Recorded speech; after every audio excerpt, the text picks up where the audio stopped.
Magandang gabi, Oriental Mindoro mula sa Bulwagang Pambalitaan ng Tamaraw Vision Network. Ako po si Jake Viray at ito po ang TVNet Weekend Report. Ikalabing-8 sa buwan ng Hulyo taong 2026. At sa ulo ng ating mga balita, 49% ibinabad sa focus crime sa Mimaropa. Rice assistance muling isinagawa sa bayan ng Nauhan, pamamahagi pinangunahan ni Executive Secretary Ralph Recto. At Barangay Governance Forum 2026 isinagawa sa Calapan City. Ibigay ang maximum satisfaction ng pamilya at sa negosyo dahil tuloy-tuloy pa rin ang high-quality service mula sa una at pinagkakatiwalaan sa fast internet connection plus cable TV sa buong Mindoro, ang Tamaraw Vision Network. Serving to the max, sa TVNet kami. Una sa Mindoro, TVNet pa rin. For inquiries, magpunta na sa pinakamalapit na TVNet office sa inyong lugar.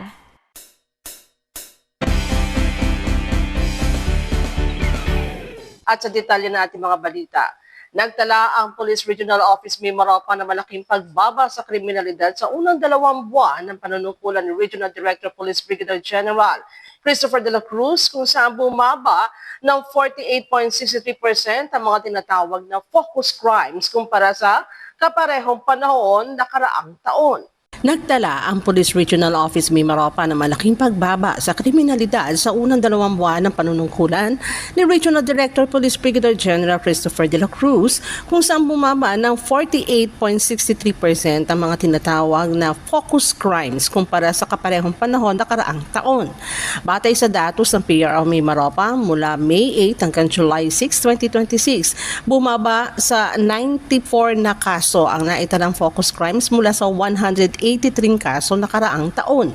Kabilang sa mga kaso nakapagtala ng pagbaba ang murder, homicide, physical injury, rape, robbery, theft, carnapping at motor napping.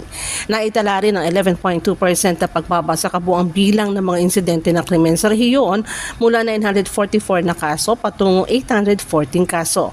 Samantala, bumaba naman ang 24.68% ang mga kasong kabilang sa peace and order indicator crimes mula 624 na kaso hanggang 470 na kaso. Pinakamalaki ang ibinaba sa mga kasong physical injury na may 65.22%, sinundan ng theft na may 52.27%, rape na may 50.91% at murder na may 33.33%. Nagtala rin ng pagbaba ang mga kaso ng robbery at motor napping.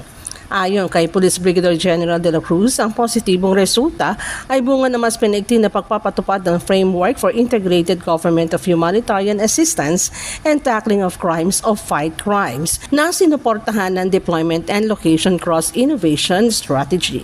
Layunin ng estratehiya na mailagay ang mga tauhan at kagamitan ng pulisya sa mga lugar na naaayon sa umiiral na crime trends, pangangailangan sa operasyon at kaligtasan ng komunidad.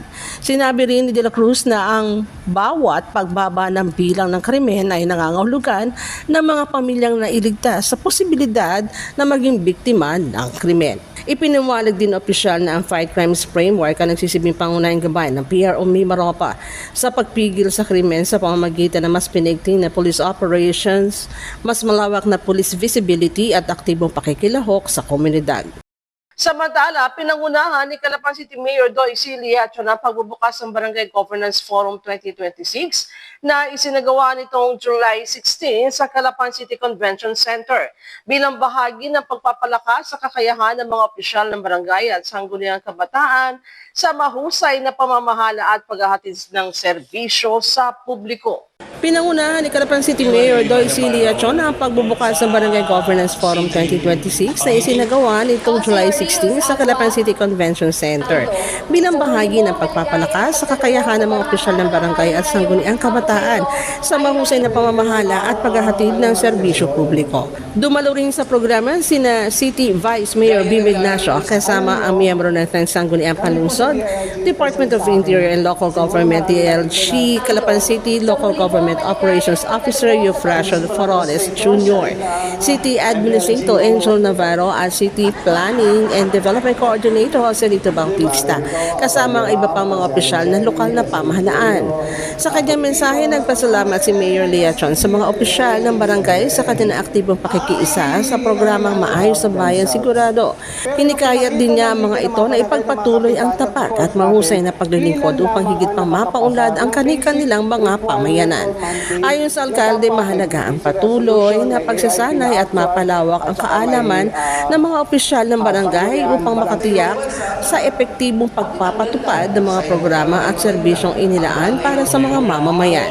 Layunin ng Barangay Governance Forum 2026 na palalimin ang pangunawa ng mga barangay at sangguniang kabataan officials sa kanilang mga tungkulin at responsibilidad, partikular sa pagpaplano ng mga programa, wastong pamamahala sa pondo at pagpapatibay ng transparency at accountability sa lokal na pamahalaan.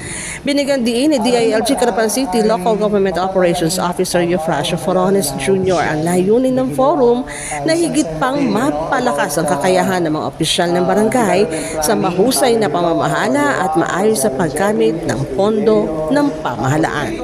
Ang deadline din ng city level ay June 7. Ang aking hihilingin at Samantala, isang residential house ang nasunog sa sitio Cimarron, Barangay Santa Isabel, Calapan City, dakong alas 11:35 ng umaga, ika-16 ng Hulyo. Wala namang naiulat na nasawi o lubang nasugatan sa nasabing insidente. Narito ang report. Isang residential house ang nasunog sa sitio Cimarron, Barangay Santa Isabel, Calapan City, dakong alas 11:32 ng umaga ng July 16. Ayon sa Bureau of Protection ng BFP, Calapan City Fire Station, agad na rumisponde ang mga bumbero matapos matanggap ang ulat ng sunog. Nakarating ang unang fire response unit sa lugar makalipas ang 4 na minuto mula ng ibaba ang alarma sa layong tinatayang 4.5 km mula sa himpilan. Sa inisyal na ulat sa nasunog na bahay, 4 na individual mula sa isang pamilya ang apektado ng naturang insidente. Idineklara ni Senior Fire Officer 3 Ariel Hacolbia ang unang alarma bandang alas 11:37 ng umaga. Pagsapit ng alas 11:45 ng umaga ay idineklara ng fire under control ang sunog at tuluyang idineklara ang fire out alas 11:53 ng umaga. 12 tauhan ng BFP rumisponde sa insidente habang dumating rin ang ilang pang fire trucks mula sa City PSD at Tamarao Volunteer. Wala naman na italang nasugatan o nasawi sa naturang insidente. Patuloy pang iniimbestigahan ng Bureau of Fire Protection ang sanhi ng sunog at tinatayang halaga ng pinsalang idinulot nito.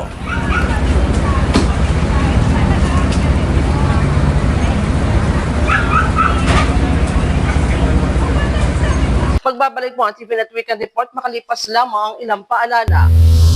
Bakit ka kasi kumabit? Alam mong di tama yan, di ba? Huwag ka nang gumamit ng pag-aari ng iba. Nakakaperwisyo ka sa mga legal na cable. Lumalabo ang signal nila. Mahiya ka naman, hoy. Illegal na cable mo, putulin na.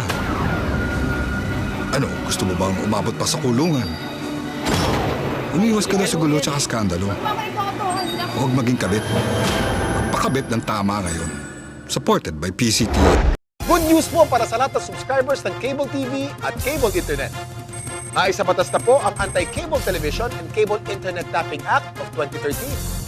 At ayon dito, bawal makikabit ng Cable TV at Cable Internet. Ang parusa sa sino mang lumabag sa batas na ito ay pagkakakulong at pagbabayad ng malaking multa. Bayad ka na nga, kulong ka pa. Kim Atienza po, nagsasabing pagdating sa batas, hindi weather-weather lang. Huwag maging kabit. Supported by the PCTA.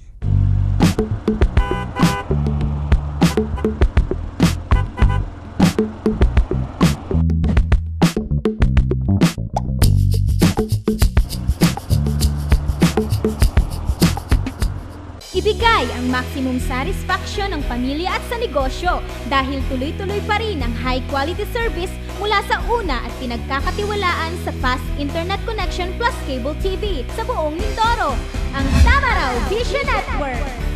Serving to the max, sa TVNet kami.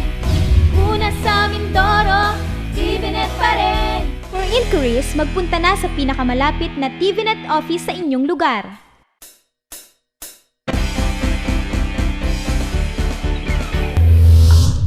Sa pagpapatuloy ng ating mga balita, muling inilunsad ng Pamahalaang Palalawigan Oriental Mindoro ang pamamahagi ng rice assistance sa mga benepisyaryo sa bayan ng Nauhan sa ilalim ng Sagip Saka Act na pinondohan sa pamamagitan ng Local Government Support Fund Food Assistance ng Pamahalaang Nasyonal. Muling inilunsad ng Pamahalaang Palalawigan Oriental Mindoro ang pamamahagi ng rice assistance sa mga benepisyaryo sa bayan ng Nauhan sa ilalim ng Sagip Saka Act o Republic Act No. 11321 na pinondohan sa pamamagitan ng Local Government Support Fund Food Assistance ng Pamahalaang Nasyonal. Pinangunahan ni Gobernador Merlito Bons Dolor kasama si Executive Secretary Ralph Recto ang seremonya ng pamamahagi ng bigas na isinagawa na karaang July 15 sa Barangay Santiago, Nauhan. Sa kanyang mensahe, kinilala at pinasalamatan ni Executive Secretary Recto si Gobernador Dolor dahil sa aniyay maayos at epektibong pagpapatupad ng programa. Ayon kay Recto, higit na mapapabilis ang paghahatid ng mga programa at serbisyo ng pambansang pamahalaan sa mga mamamayan kapag naipatupad ito sa pamamagitan ng mga lokal na pamahalaan. Samantala, binigyan din rin ni Governor Dolor na ang mga ipinamamahaging bigas ay direktang binili mula sa mga local na rice producers. Kabilang sa mga kooperatiba at samahan sa Oriental Mindoro, aniya, layunin nitong matiyak ang dekalidad na bigas para sa mga benepisyaryo habang sabay na sinusuportahan ang kabuhayan ng mga magsasaka sa lalawigan. Kasabay ng programa, ipinamahagi rin ang kabuoang 33 million pesos bilang paunang kabayaran sa 5 rice producers na nagsupply ng bigas para sa unang tranche ng implementasyon ng LGSF Food Assistance. Bilang kinatawan ni Pangulong Ferdinand Bongbong Marcos Jr., pinangunahan ni Executive Secretary Ralph Recto kasama si Governor Dolor ang pag-abot ng mga tseke sa mga kinatawan ng mga kooperatiba. Kabilang sa mga tumanggap ng kabayaran ng Nauhan Multipurpose Cooperative o NAMCO, Kakawan, Sinag Agriculture Cooperative, Salcedo Irrigators and Farmers Agriculture Cooperative, Calapan Farm Family Multipurpose Cooperative at Bungabong Coconut Farmers Multipurpose Cooperative. Ayon sa pamahalaan, ang hakbang na ito ay bahagi ng patuloy na pagkilala at pagsuporta sa mga lokal na magsasaka upang mapalakas ang kanilang produksyon at kabuhayan. Nagpasalamat naman ang mga rice producers na natanggap na paunang bayad na anilay malaking tulong upang maipagpatuloy at mapalawak pa ang kanilang produksyon ng bigas para sa mga susunod na yugto ng programa. Sa ibang balita, nanawagan ng investigasyon sa mataas na singil sa kuryente ng Ormeco at ilang pang usaping kaugnay sa serbisyo ang grupong Mindoro Consumers Coalition o MCC. Puntos pa rin ng grupo magkaroon ng transparency sa pagpili ng IPP, maging kabahagi ang mga miyembro consumer sa pagdesisyon at isulong ang tunay na diwa ng kooperatiba. Ito ang mga huling salita na binitingawan ng Mindoro Consumers Coalition o MCC sa ikinasan nilang press conference na karang 11 ng Hulyo sa lungsod ng Calapan. Ang MCC o Mindoro Consumers Coalition ay binubuo ng iba't ibang organisasyon na nagkaisa na tumayo at magpahayag ng kanilang pangamba sa sitwasyon ng supply at serbisyo ng kuryente sa lalawigan. Humarap sa naturang press conference na MCC President Engineer Leo Cinco, Derwin Evangelista, Presidente ng Philippine Chamber of Commerce Calapan City Chapter, Dennis Alcancia, Resort Owner at si Ramil Tolentino, isang restaurant owner. Dumalo rin sa pagpupulong ang kinatawan ng Sagip Mindoro Coalition, Carlo Alcoba at ilang pang kinatawan ng iba't ibang organisasyon. Bawat isa ay nagpahayag na kanilang karaingan sa kung paano naapektuhan ang kanilang araw-araw na pamumuhay at kabuhayan sa mga brownout at mataas na singil ng kuryente. Sa inilabas na pahayag ng MCC, sinabi nitong ang pagtaas ng singil sa kuryente ay nagdudulot ng mabigat na pasanin sa mga kabahayan sa Oriental Mindoro, lalo na sa gitna ng patuloy na pagtaas ng presyo ng mga pangunahing bilihin at iba pang gastusin. Panawagan ng PCCI Calapan ay hindi lamang para sa mababang singil na kuryente. Ang aming panawagan ay para sa isang sistema ng enerhiya na maaasahan, makatarungan, transparent, at tunay na nagsisilbi sa kapakanan ng mamamayan at sa paglago ng ekonomiya ng Oriental Mindoro. Aking stand sa ngayon ay suportahan ang Mindoro Consumers Coalition upang nang sa gayon ay mapababa naman ang sigil ng ating kuryente at magkaroon ng accountability ang dapat magkaroon. Sa akin ay napakalaking pahirap ito sa ating mga consumers. Kaya ang mga karamihan ng mga turista hindi na pumupunta dito. Baka hanggang Batangas area na lang, Laguna, mga ganyan. Kaya lumi na rin ng malaki ang tourism industry dito. Po sa atin, masabi natin almost 80% or 70% ng ating mga hanel, ng mga negosyante ay kalimitan po dyan ay mga maliliit. So talaga pong sila ang talagang directly affected at umaaray na, sobrang aray na. Ayon sa koalisyon, ang pagtaas ng presyo ng kuryente ay bunsod umano ng pagkawala ng subsidiya mula sa Universal Charge for Missionary Electrification o UCME. Isang pondong nagkakalaga ng tinatayang 30 bilyong piso kada taon na pinapangasawaan ng National Power Corporation sa pamamagitan ng Strategic Power Utility Group o SPAG. Ang nasabing subsidiya ay inilalaan para sa mga isla at lalawigang hindi pa konektado sa pangunahing Luzon grid, kabilang ang Mindoro, Romblon at Palawan, alinsunod sa Electric Power Industry Reform Act o EPIRA of 2001. Ipinaliwanag pa ng MCC na inaasang maibabalik ang subsidiya sa sandaling makumpleto ng Ormeco ang kinakailanang Competitive Selection Process o CSP para sa pagkuha ng mga bagong power supplier na pinahihintulutan ng Energy Regulatory Commission o ERC noong 2021. Batay sa pahayag ng koalisyon, ang unang bidding noong 2022 para sa 41 megawatts sa supply ng kuryente ay kalaunang pinawalang bisa ng National Electrification Administration. Noong 2024, muling nagsagawa ng bidding para sa 57 megawatts sa supply kung saan 7 independent power producers ang kwalipikado at naglabas ang NEA ng Notice of Award noong Enero 2025. Gayunpaman, ayon sa MCC, 2 lamang sa 7 napiling supplier ang nakapagsimula ng operasyon habang ang natitirang 5 ay hindi pa umano nakatutugon sa mga kinakailangang pinansyal at teknikal. Dahil dito nanatiling suspindido ang UCME subsidy hanggang sa ganap na maisakatuparan ang mga balidong kasunduan sa supply ng kuryente, dahilan upang ang buong halaga ng power generation ay direktang maipasa sa mga consumer. Matapos ang mga pahayag at paliwanag, nilinaw ng MCC ang kanilang panawagan. Una, ang agarang imbestigahan ang nararapat na ehensya o ng Kongreso ang isinagawang competitive selection process. Ikalawa, ibalik ang subsidiyang nasyonal sa kuryente habang nagkakaroon ng investigasyon. Ikatlo, magkaroon ng transparency sa pagpili ng IPP at maging kabahagi ang mga member consumers sa pagdesisyon at huli ay ang isulong ang tunay na diwa ng kooperatiba.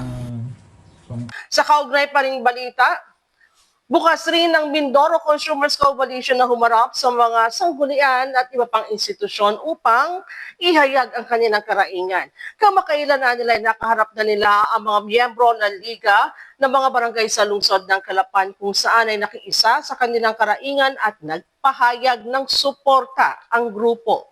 Sa ginanap pa ring press conference ng Mindoro Consumers Coalition, ibinahagi rin sa mga dumalo ang isinumite ni Engineer Roberto Davalos sa Korte Suprema na petition for certiorari and prohibition with urgent prayer for temporary restraining order, motion for special raffle, writ of mandamus, declaratory relief, and preliminary mandatory injunction. Ayon sa MCC, naniniwala sila sa mga puntos na inihain ni Engineer Davalos na may pananagutan di lamang ang Ormeco maging ang ilang pang konsernadong ahensya. Bukas rin ang koalisyon na humarap sa mga sanggunian at iba pang institusyon upang ihayag ang kanilang karaingan. Kamakailan nila ay nakaharap na nila ang mga miyembro ng Liga ng mga Barangay sa lungsod ng Calapan kung saan ay nakiisa sa kanilang karaingan at nagpahayag ng suporta sa grupo. Binigyan din ng koalisyon na ang usapin ay hindi lamang tungkol sa tumataas sa singil sa kuryente, kundi tungkol din sa pananagutan, transparency at karapatan ng bawat Mindoreño na magkaroon ng sapat, maaasahan at abot kayang serbisyo ng kuryente. Patuloy ding nananawagan ng MCC sa Ormeco, Department of Energy, Energy Regulatory Commission at iba pang kaugnay na ahensya na agarang tugunan ang suliranin at maglatag ng malinaw at pangmatagalang solusyon upang maprotektahan ang kapakanan ng mga consumer sa lalawigan. Iba pang mga balita sa aming pong pagbabalik.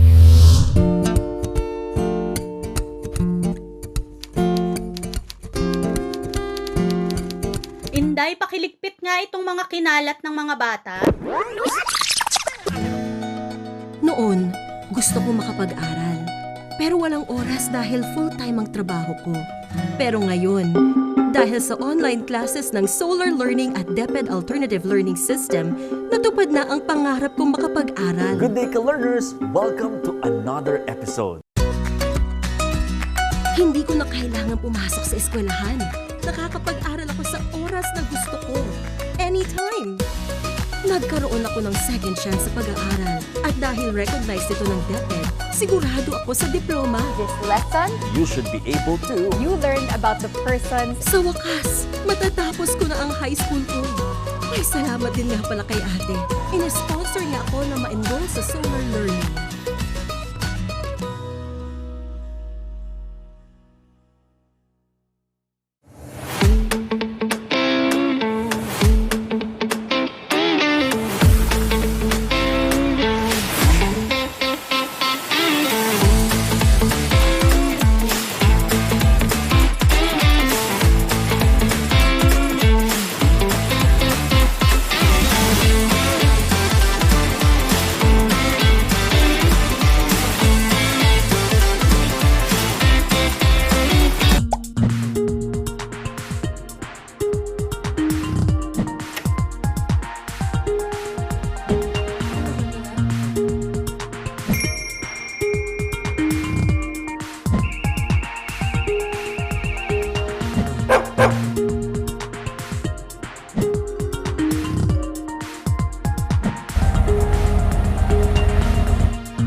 Ibigay ang maximum satisfaction ng pamilya at sa negosyo dahil tuloy-tuloy pa rin ang high-quality service mula sa una at pinagkakatiwalaan sa fast internet connection plus cable TV sa buong Mindoro, ang Tamaraw Vision Network. Serving to the max, sa TVNet kami. Una sa Mindoro, TVNet pa rin. For inquiries, magpunta na sa pinakamalapit na TVNet office sa inyong lugar. Isinusulong ni 1st District Congressman Arnan C. Panaligan sa mababang kapulungan ng Kongreso ang isang panukalang batas na naglalayong palakasin na industriya ng bigas sa bansa. Pangalagaan ang kabuhayan ng mga magsasaka at matiyak ang sapat, ligtas, masustansya, abot kaya at matatag na supply ng bigas para sa bawat pamilyang Pilipino. Isinusulong ni 1st District Congressman Arnan C. Panaligan sa mababang kapulungan ng Kongreso ang isang panukalang batas na naglalayong palakasin na industriya ng bigas sa bansa, pangalagaan ang kabuhayan ng mga magsasaka at matiyak ang sapat, ligtas, masustansya, abot kaya at matatag na supply ng bigas para sa bawat pamilyang Pilipino. Tinalakay ng Committee on Agriculture ng House of Representatives ang substitute bill na pinamagatang an act strengthening the Philippine rice industry, safeguarding farmers' livelihoods, and ensuring nutritious, safe, affordable, stable rice for every Filipino family and for other purposes na naglalayong amyendahan ang Republic Act No. 11203 o ang Rice Tariffication Law. Si Congressman Panaligan, isa sa mga pangunahing may akda ng panukalang batas, sinabi na layon ng panukala na ibalik sa pamahalaan ang kapangyarihang mamagitan sa merkado ng palay at bigas upang mapanatili ang matatag na farm gate price ng palay at makontrol ang presyo ng bigas sa pamilihan. Ayon sa kanya, inalis ng Rice Tariffication Law ang kapangyarihan ng Estado na makialam sa merkado. Dahilan upang maging limitado ang kakayahan ng pamahalaan na tumugon sa pagbagsak ng presyo ng palay o sa labis na pagtaas ng presyo presyo ng bigas. Sa ilalim ng panukalang batas, maaaring kumilos ang pamahalaan kapag bumaba ng husto ang farm gate price ng palay upang maprotektahan ang kita ng mga magsasaka. Gayon din magkaroon ito ng kapangyarihang mamagitan kung mabilis at labis ang pagtataas ng presyo ng bigas upang mapangalagaan ang kapakanan ng mga mamimili. Binigyan diin ng mambabatas na hindi nararapat ipaubaya lamang sa mga pribadong sektor ang pagdidikta sa presyo ng palay at bigas dahil ang bigas ay pangunahing pagkain ng mga Pilipino. Aniya bagamat mahalaga ang papel ng pribadong sektor sa kalakalan, tungkulin pa rin ang pamahalaan na tiyakin ang balanse sa pagitan ng kapakanan ng mga magsasaka at ng mga mamimili. Idinagdag pa niya na mahalagang interbensyon ng pamahalaan sa kalakalan ng palay at bigas upang mapatatag ang presyo, matiyak ang sapat na supply at mabigyan ng makatarungang kita ang mga magsasaka at mapanatiling abot kaya ang presyo ng bigas para sa publiko. Umaasa ang mga nagsusulong ng nasabing panukala na agad itong maaprubahan ng Senado at Kamara at maisama sa mga prioridad na panukalang batas ng administrasyon upang mapalakas ang seguridad sa pagkain at maprotektahan ang sektor ng agrikultura sa bansa. Meron tayong ganitong panukala to review the rice tariffication law. Ito yung second amendment actually. Meron pang 2024 I believe, no? Yung amendment which may be inadequate. Kaya nga meron tayong another amendment which I believe is better crafted and it could address yung problema. Kaya salamat din sa DA at they are pushing it. No? Naniniwala ako na yung hindi natin dapat ipaubaya sa market yung operation ng isang very strategic commodity. Rice, pagkain, the staple food of our people. No? Maybe yung ibang mga bagay, ibang commodities, we can leave that sa free market. Pero yung isang strategic commodity such as rice, pagkain, we should not leave that to the vagaries of the market and to the whims of profit-driven private sector. No? Kasi yung private sector, na sinabi ng NEDA or DepDev, kanilang in-encourage, siyempre ang concern niya, hindi pa kainin ang mga mahihirap. Ang concern niya, siyempre, is profit. So, dapat talaga ay meron tayong may kapangyarihan ng Estado. The state should have the power to intervene, to play in the palay and rice industry. Samantala, muling iginiit ng Department of Education ang mahigpit na pagpapatupad ng mga umiiral na patakaran hinggil sa ligtas at responsableng paggamit ng internet at mga electronic device sa lahat ng pampubliko at pribadong paaralan sa bansa. Muli binigyang halaga ng Department of Education ang mahigpit na pagpapatupad ng mga umiiral na patakaran hinggil sa ligtas at responsableng paggamit ng internet at mga electric device sa lahat ng pampubliko at pribadong paaralan sa bansa. Sa Memorandum Number DM-OUOPS-2026-1660 na may petsang June 30, 2026, inatasan ng DepEd ang lahat ng Regional Directors, Schools Division Superintendents, school heads at iba pang kinauukulan na tiyakin na mahigpit ng pagsunod at malawakang pagpapalaganap ng mga polisiya kaugnay ng tamang paggamit ng internet at mga kaugnay na kagamitan. Batay sa memorandum, alinsunod ito sa layunin ng DepEd na mapangalagaan ang kapakanan, kaligtasan, seguridad at proteksyon ng mga mag-aaral at kawani ng kagawaran. Binigyan din ng DepEd ang pagpapatupad ng DepEd Order No. 6 S-2026 o ang Guidelines on Ensuring a Safe and Motivating Learning Environment na nagbabawal sa paggamit ng mga portable electric device ng mga mag-aaral at maging ng mga guro at kawani habang isinasagawa ang oras ng pagtuturo. Kabilang sa mga ipinagbabawal ang paggamit ng social media, online games, paggawa ng digital content at vlogging sa loob ng klase.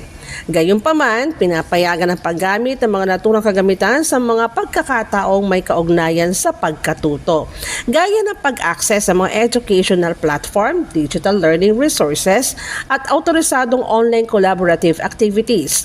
Gayon din sa mga sitwasyong pang-emergency tulad ng kalamidad.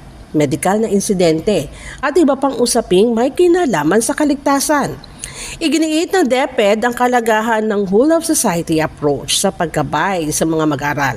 Hinihikayat nito ang aktibong pakikilahok ng mga magulang, lokal na pamahalaan, Philippine National Police at iba pang law enforcement agencies, mga ahensya ng pamahalaan, non-government organizations, civil society organizations at iba pang sektor upang mahubog ang responsibilidad at malasakit ng mga kabataan, maging sa loob at labas ng paaralan.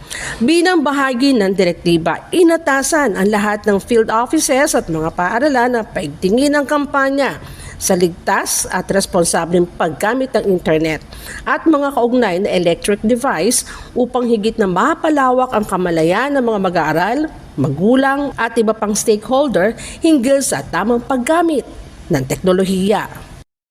Formal na ang binuksan ng ika-12 Kalakalapan Trade Fair sa pangunguna ng City Trade and Industry Department bilang bahagi ng patuloy na pagsusulong ng pamahalaan ng lungsod sa paglago ng lokal na kalakalan at pagpapalakas sa mga micro, small at medium enterprises sa Calapan. Uno ng aming tanggapan. Formal na binuksan ay ika-12 Kalakalapan Trade Fair sa pangunguna ng City Trade and Industry Department o CTID bilang bahagi ng patuloy na pagsusulong ng pamahalaan ng lungsod sa paglago ng lokal na kalakalan at pagpapalakas ng mga micro, small at medium enterprises sa lungsod ng Calapan.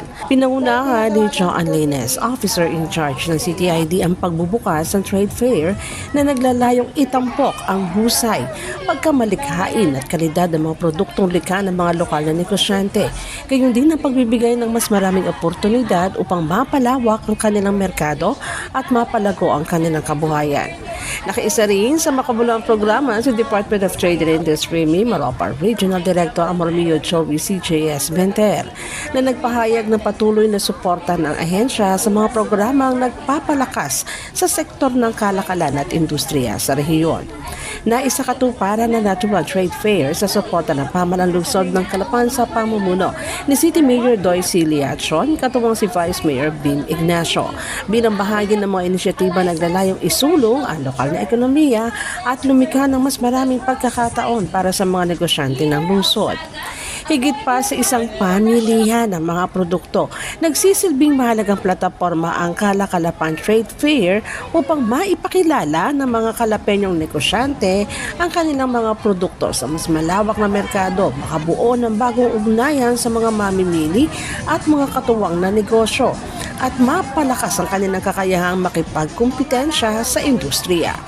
Ayon sa pamahalaang lungsod, ang patuloy na pagsasagawa ng Kalakalapan Trade Fair ay patunay na kanilang pangako sa pagpapaunlad ng kultura ng pagnenegosyo at paglikha ng isang matatag, masigla at inklusibong lokal na ekonomiya para sa mga mamamayan ng lungsod ng Calapan.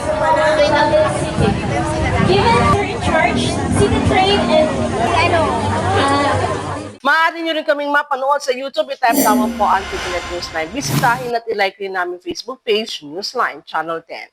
At yan po ang kabuuan ng mga balita na kalap ng news and staff and crew sa mga nakalipas na araw. Para po sa inyong comments, suggestions, mga balita at impormasyon na nais yung iparating sa aming programa, tumawag po lamang sa TVNet hotline sa numero bilang 043-288-4240. Ito po ang TVNet Weekend Report, katotohanan at serbisyo hatid sa mga Mindoreño. Ako po muli si Jake Viray na nag-iiwan sa inyo na isang maganda at mapayapang gabi. Marami pong salamat sa inyo walang sawang pagsubaybay.